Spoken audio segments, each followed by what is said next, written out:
அமைச்சராக இருந்தவன் அதுவே நாங்க செய்த புண்ணியம் நினைச்சிட்டு இருக்கிறோம். இதெல்லாம் யாரும் சிலர்லாம் கிடைக்காது. தலைவர் கலைஞர் அவர்கள் இப்ப இந்த நாட்டில் எவ்வளவு உலகத்தில் எவ்வளவு இயக்கங்கள் கட்சிகள்லாம் இருக்கிறது. இதுவரையும் உலகத்திலேயே ஒரு 50 ஆண்டு காலம் ஒரு இயக்கத்திற்கு தலைவராக யாருமே இருந்ததில்ல, கலைஞரை தவிர. நீங்க ஒண்ணு கணக்கெடுத்து பாருங்க.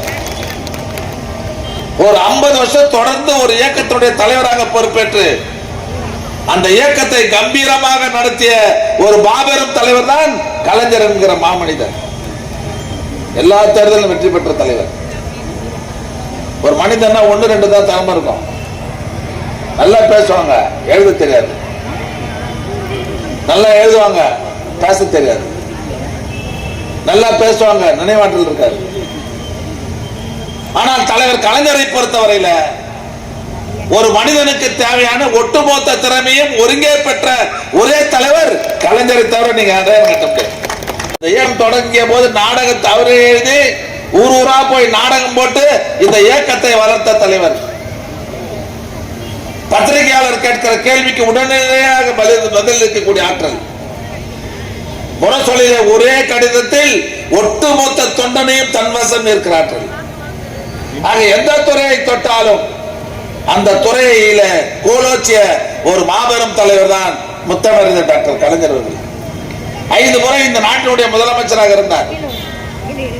அவர் காலத்துல இந்த தமிழ்நாடு பெற்ற வளர்ச்சிகள் இன்னைக்கு இந்தியாவிலே சிறந்த மாநிலம் தமிழ்நாடு சொல்றல, அந்த நிலையை இந்த தமிழகத்தை உருவாக்கிய பெருமை, இந்த கட்டமைப்பை எல்லாம் ஏற்படுத்திய தலைவர் கலைஞரை தவிர நீங்க யாரும் அடையாளம் கட்ட முடியாது.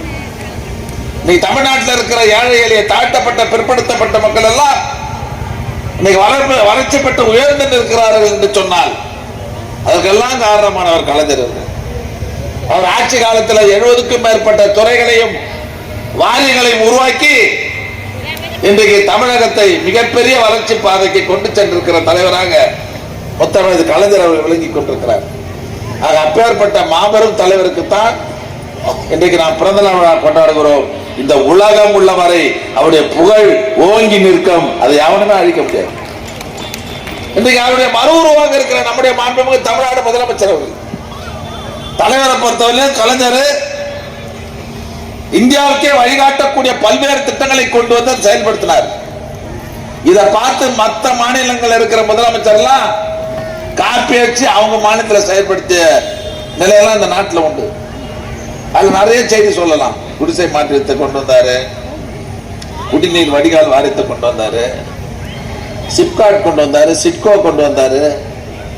ஏன் நம்ம ஸ்ரீபெரும்புதூர்லாம் ஒரு காலத்துல இந்த மாவட்டத்திலேயே பின்தங்கிய ஒன்றியது ஸ்ரீபெரும்புதூர்.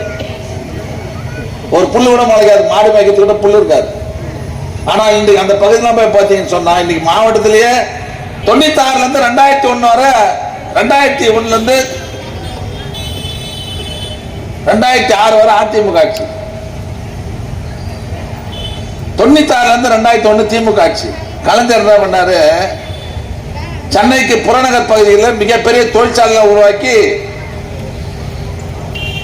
ஒரு பெரிய வளர்ச்சியை ஏற்படுத்திட வேண்டும் என்று 15,000 ஏக்கருக்கு மேல் லேண்டை கையகப்படுத்தினார். ஸ்ரீபெரும்புதூர், ஓரகடம், பள்ளக்கோட்டை இந்த பக்கம் ஃபுல்லா மொத்த எடுத்துட்டார். இந்த பக்கம் மறைமலை நகர், இந்த பக்கம் சிறுசேரி 15,000 ஏக்கர் லேண்ட் அக்வயர் பண்ணாரு. எப்ப 96 2001. அப்ப நாங்கெல்லாம் பெரும்புத்தூர்ல ராகவன் தான் நிக்கிறாரு.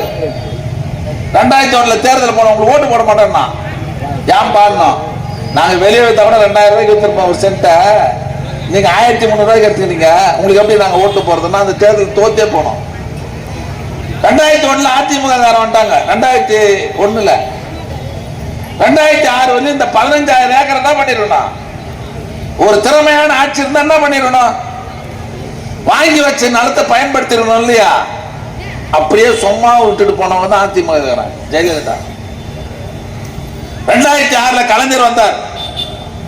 2006 இருந்து 2011 வரை ஆயிரக்கணக்கான தொழிற்சாலைகள் எல்லாம் கொண்டு வந்து இன்னைக்கு நேரடியாக 10 லட்சம் பேரும் மறைமுகமாக 20 லட்சம் பேர் வேலை பார்க்கிறாங்கன்னா அந்த நிலையை இந்த நாட்டிலே நம்முடைய மாவட்டத்திற்கு உருவாக்கிய தலைவர் கலைஞர். இதோட நாங்க சொல்ல முடியாது. ஆக ஒரு சமச்சீரான தொழில் வளர்ச்சியை நாட்டிலே ஏற்படுத்தி லட்சக்கணக்கான இளைஞர்களுக்கு வேலை வாய்ப்பை உருவாக்கி தந்த தலைவர் நம்முடைய முதலமைச்சர்.